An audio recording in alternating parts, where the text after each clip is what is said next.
ദൈവത്തിന്റെ പരിശുദ്ധമായ നാമം മഹത്വപ്പെടുമാറാകട്ടെ. ദൈനംദിന അപ്പം എന്ന അനുദിന വചന ചിന്തയിലേക്ക് ഏവർക്കും സ്വാഗതം. ഇന്ന് സ്നേഹം സ്പർദ്ധിക്കുന്നില്ല എന്ന വിഷയത്തെ ആസ്പദമാക്കി ചില കാര്യങ്ങളെ നമുക്ക് ചിന്തിക്കാം. അതിനാധാരമായ ഒരു വാക്യം വായിക്കാം. 1 കൊരിന്ത്യർ 13-4 സ്നേഹം സ്പർദ്ധിക്കുന്നില്ല.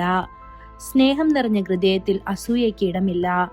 സ്നേഹം എല്ലാം സഹിക്കുന്നു, എല്ലാം വിശ്വസിക്കുന്നു, എല്ലാം പ്രതീക്ഷിക്കുന്നു, എല്ലാം സഹിക്കുന്നു. അത്തരം സ്നേഹം വാഴുന്നിടത്ത് അസൂയയ്ക്ക് വസിക്കാൻ കഴിയുകയില്ല. സ്നേഹം അസൂയപ്പെടുന്നില്ല. മറുവശത്ത് അസൂയ വിനാശകരമാണ്.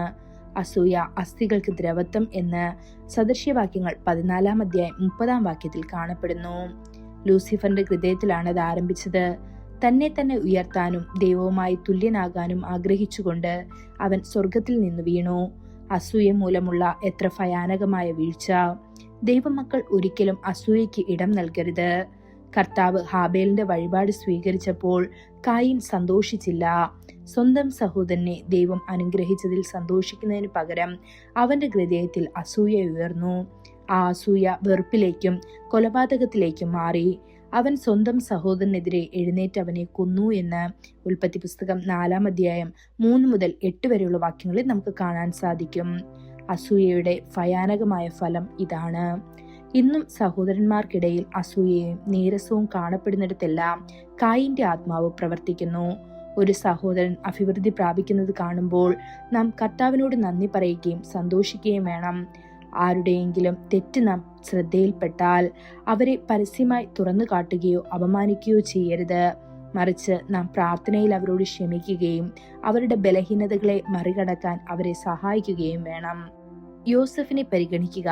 അവന്റെ സഹോദരന്മാർക്ക് അവനോട് അസൂയ തോന്നി. അസൂയ നിമിത്തം അവർ അവനെ ഒരു കുഴിയിലിട്ടു.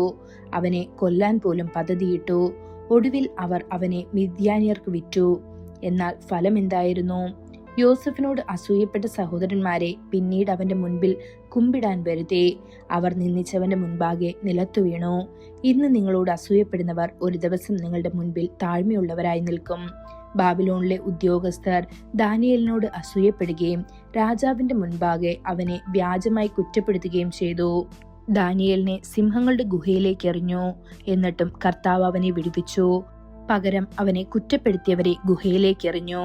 ഒരു വ്യക്തി തന്റെ ഹൃദയം ദിവ്യസ്നേഹത്താൽ നിറയ്ക്കാൻ അനുവദിക്കുമ്പോൾ അസൂയയ്ക്ക് അവിടെ പ്രവേശിക്കാൻ കഴിയുകയില്ല. അതുകൊണ്ട് ദൈവമക്കളെ, കാൽവറിയുടെ സ്നേഹത്താൽ നിറയപ്പെടാൻ നിങ്ങളെ തന്നെ സമർപ്പിക്കുവീൻ. അതിനായി ദൈവം നമ്മെ ഓരോരുത്തരെയും സഹായിക്കുമാറാകട്ടെ. കൂടുതൽ ധ്യാനത്തിനുള്ള വാക്യം 1 പത്രോസ് 2-3 ആകയാൽ സകല ദുഷ്ടതയും എല്ലാ ചതവും വ്യാജഭാവവും അസൂയയും എല്ലാ നുണയും നീക്കിക്കളഞ്ഞ് ഇപ്പോൾ ജനിച്ച ശിശുക്കളെ പോലെ രക്ഷയ്ക്കായി വളരുവാൻ വചനമെന്ന മായമില്ലാത്ത പാൽ കുടിപ്പാൻ വാഞ്ചിപ്പീൻ. കർത്താവ് ദയാലു എന്ന് നിങ്ങൾ ആസ്വദിച്ചിട്ടുണ്ടല്ലോ. ഇന്നത്തെ ബൈബിൾ വായന: രാവിലെ യോശുവ 19-20-21 വൈകുന്നേരം ലൂക്കോസ് 2 25-52 വരെയുള്ള വാക്യങ്ങൾ. ആമേൻ.